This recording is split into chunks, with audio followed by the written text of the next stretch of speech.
So I'm Kerry Castillo, head coach at Bentonville West High School, Lady Wolverines soccer team. I've been coaching and teaching for 20 years now, primarily soccer.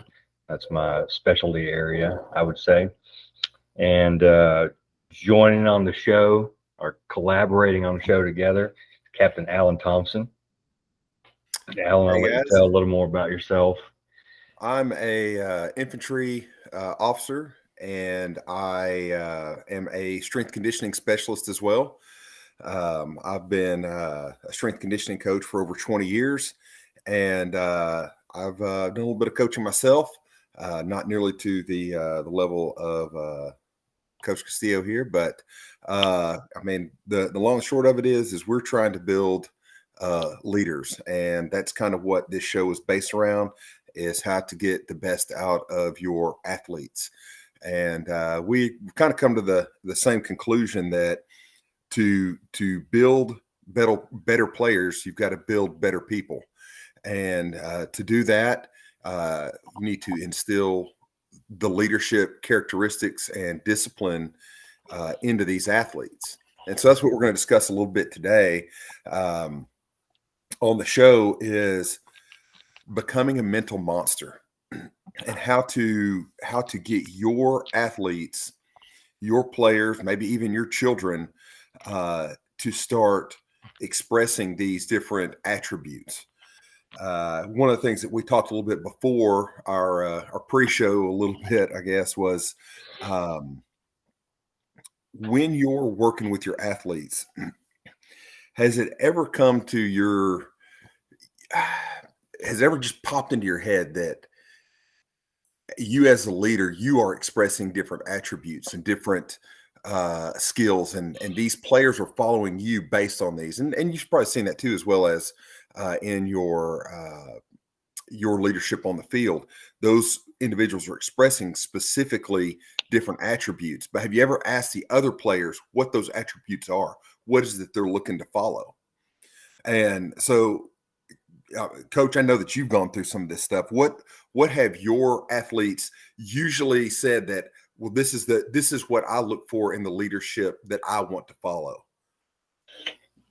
Coaching primarily teenagers, you're going to get a different answer depending on gender most of the time, and depending on the competitive nature of the person. Probably the most common response you're going to get, if you were to pose that question, other than silence and then guiding them to actually think about that, right, in the moment, in a match, what's going to get your attention.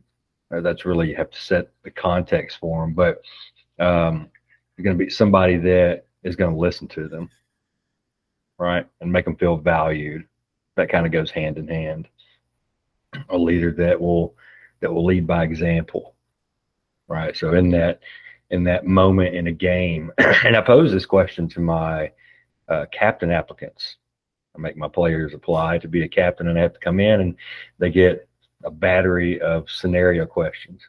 And one of them is, you're a captain in the middle of a match and everything goes wrong, and this fellow teammate gets a card and is popping off to the referee, won't listen to me, and you're on the field. It's up to you. What kind of leader are you going to be right then? That's going to not exacerbate that situation. It's going to calm it down, refocus the team, and you got about 5 seconds to do it. And so I would say that those first two answers, somebody's going to lead by example, somebody's going to listen and make them feel valued, and then probably somebody's going to be brave or commanding is going to be the next response you're going to get. Those are probably the most common. Well, have you ever asked those athletes as a follow-up, do you yourself express those same attributes? Are you that person? Mm-hmm. Because I think that's what we're really trying to get, is a team full of leaders, because you never know who's going to be leading that day. For whatever reason, your captain goes down. I mean, heck, we just saw that in the football game this weekend with San Francisco. Brock Purdy goes down.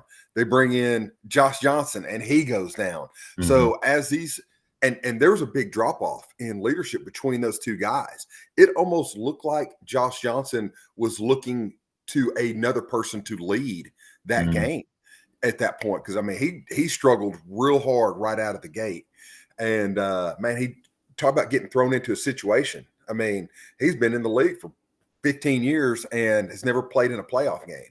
This is his first time, and he goes through and gets blasted and knocked out too. But you know, I wonder if he himself felt like he wasn't a true leader at that point, or was the spotlight too big? Yeah, I was just about to pose that very same question, but in a different way. You know, what was his psyche going into that, and did his psychological capacity have anything to do with his injury, or getting himself into a situation where he could get injured or hit in the manner that would injure him, right? How much of that was psychological safety and capacity to be thrown into that role? I think there's a lot to be said there, and I don't know anything about the 49ers organization. No, nothing. You could probably speak to that a whole lot better than I could, but you have to go back and look at the capacity, not just of that player, but of the culture. What had been established, kind of like the question you posed my players, right? If so-and-so goes down and she's the captain, who's going to stand up next, right? They were thrown into that, the 49ers, thrown into that scenario. And failed it. Oh, yeah. Yeah. Well, you know, so Josh Johnson, he's been on 13 different teams in his career as an NFL quarterback. He's been on the 49ers. This was his third time to be on the 49ers. And they just brought him back going into this because you got Garoppolo that went down early, then Trey Lance went down, and now you're on your third string rookie quarterback that walks in, and it's like, okay, well, I'm going to lead it. And he did a great job. He's winning games. He's stepping up, and he's leading with that poise that you really want from your athletes. But I mean, when Josh Johnson got in there, it was, man, wind out of the sails, and it just came down. And I mean, I don't think he had played all season or had prepared all season. This is over the last, 5 or 6 weeks. That's like, okay, well, you need to come in. I don't know that he was prepared for taking on that role. I don't, physically or mentally, I don't know how you could go through, the last 5 or 6 months and then be like, oh, by the way, hey, there's a chance that you may be playing in, tomorrow, and be ready to step in. And the other part of it is that team looks to be surrounded. I mean, he was surrounded by studs. He's got Christian McCaffrey, who is got all-star running back. You got George Kittle, and then Brandon Ayuk and Deebo Samuels. So you've got some really superstar athletes that are also leaders out there. And I wonder if even though you look for your quarterback to be your leader on the field, I wonder if he just kind of had to shrink back from all of the star power that was around him, instead of stepping into it and saying, I'm as good as these guys, or I belong here. I should be here. This is my shot. And, instead just kind of set back a little bit and was like, I've got the best players around me. I just need to get it to them and let them, do the work. And it didn't look like it worked out. It just didn't look like he didn't have it, for whatever. Well, from a different lens, all of those players you just mentioned, how many of them tried to pick up the reins and go? Well, I'll tell you, it did look like Christian McCaffrey did try to do it. Of course, he wasn't in that long. He was in a quarter before he got knocked out, and they had to bring Purdy back in. And Purdy couldn't throw the ball. He's got a torn UCL. He's done for the next 6 months. But the thing that I noticed most was on the defensive side of the ball was Joey Bosa. Never gave up. That dude, he just kept on and kept on and kept on and was just relentless. Their defense didn't give up, even though they knew their offense was paralyzed. Mm-hmm. They couldn't score. They couldn't move the ball. All they could do is run the ball. They couldn't throw it. And I mean, it's taken a great deal of weapons out of the hands of those players. But for me, the greatest leadership shown from that game was the side of defense. Constantly attacking. They didn't give up. They didn't roll over. They didn't lay down. They kept at it, even though it was obvious to probably everyone that the game was over once Johnson went down, just because they didn't have any more quarterbacks to put in. They were talking about putting Christian McCaffrey in as quarterback.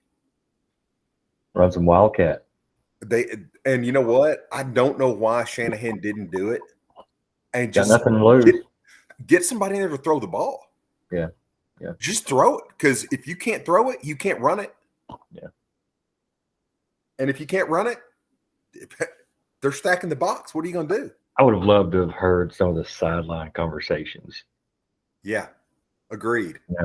And just to see how deep is your leadership? Because if you have, like you said, these people on the defensive side, and then maybe someone on the offensive side trying to rally by their play, then what did it look like on the sideline? Because good leadership starts with relationships.